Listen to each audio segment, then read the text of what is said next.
श्रद्धेय महानुभावों, हम लोग संस्कार के क्रम में कई मंत्रों पर विचार कर रहे थे।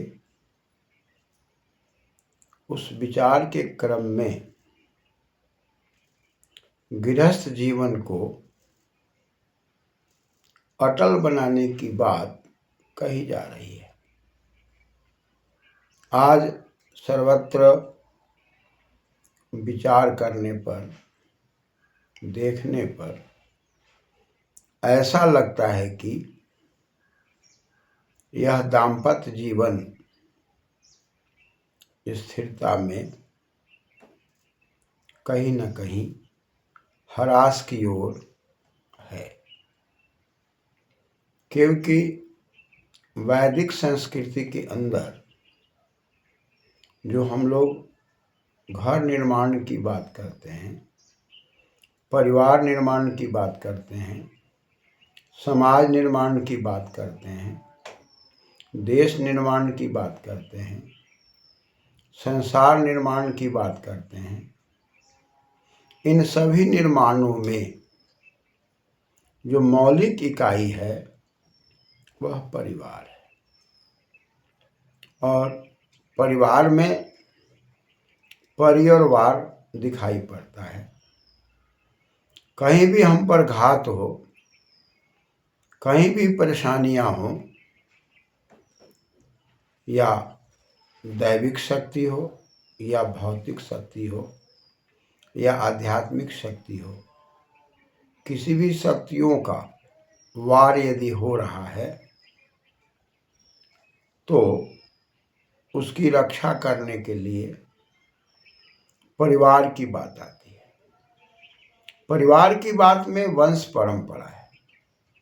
वंश परंपरा में बसने की बात है, और बसने की बात में हम जैसे वंश को देखते हैं, बांस को देखते हैं, वह जहाँ भी है स्थिर है और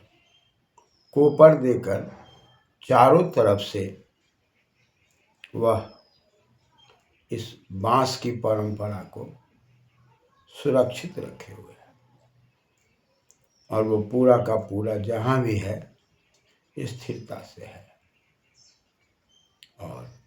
बांस की परंपरा ऐसी परंपरा है, उस बांस के अंदर, वंश के अंदर कोई भी व्यक्ति आसानी से प्रवेश नहीं कर पाता। ठीक उसी प्रकार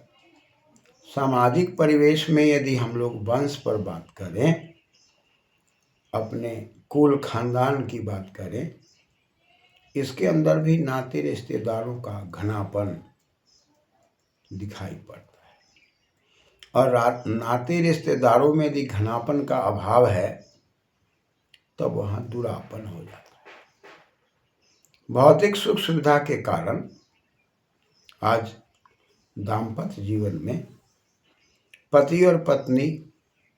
दोनों अर्थोपार्जन करना पसंद करते हैं, और अर्थोपार्जन करने के लिए दोनों लगे हुए हैं। पहले जो व्यवस्था दिखाई पड़ती थी उसके अंदर अर्थोपार्जन में पुरुष वर्ग अधिक थे और महिला वर्ग की संख्या बहुत कम थी।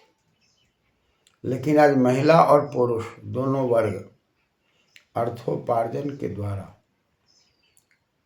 परितः चारों तरफ से अपने परिवार को वार से, आक्रमण से रोकना चाहते हैं। धन के क्षेत्र में,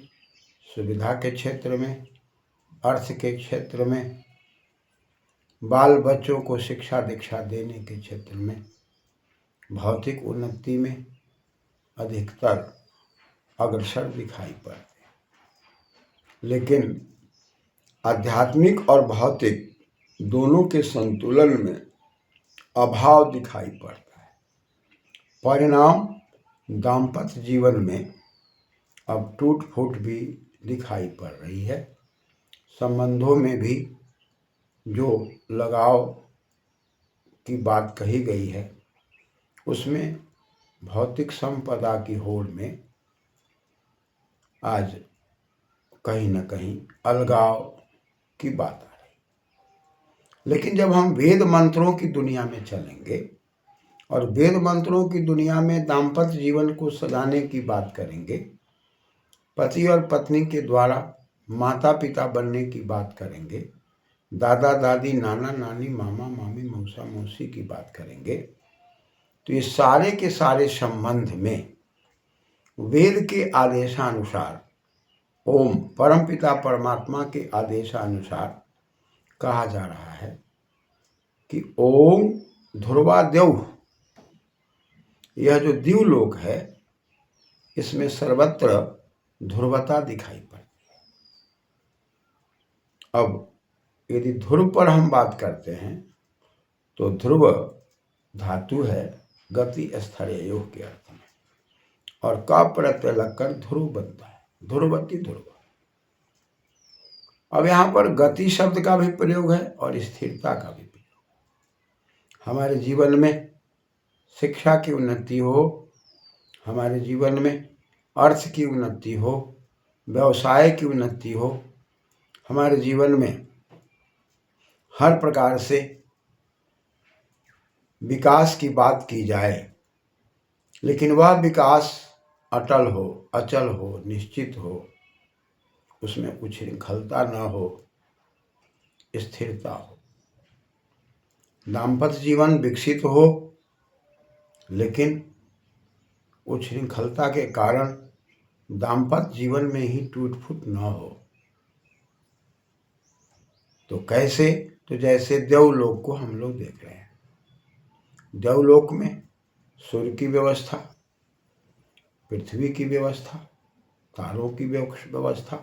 नक्षत्र की व्यवस्था, सब स्थिर है,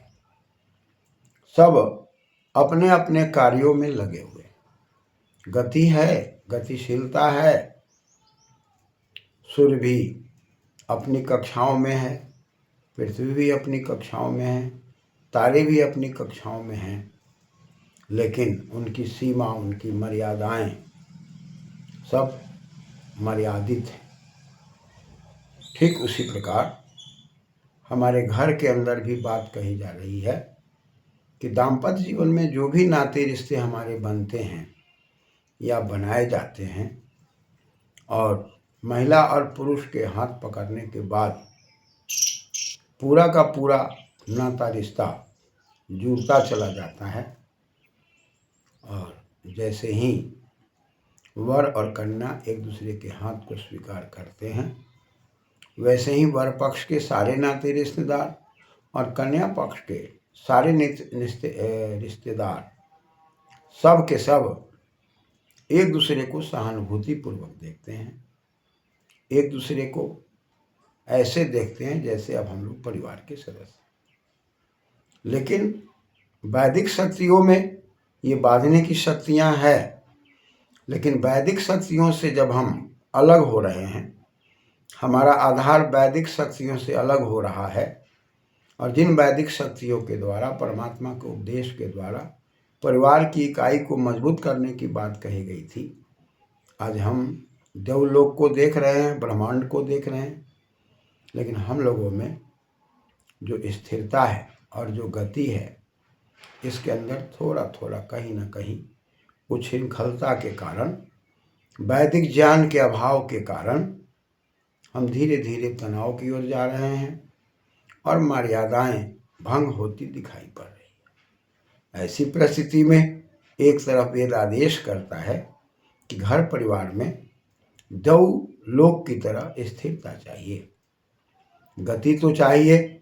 लेकिन वह गति स्थिरता पूर्वक चाहिए, और उस गति के अंदर हर प्रकार से क्रम होना चाहिए, और क्रम में हर प्रकार से हमारी एक सुव्यवस्था होनी चाहिए। इसलिए वेद आदेश करता है ओम ध्रुवा देव। देखो भाई, ध्रुवलोक को देखो और देवलोक को देखो,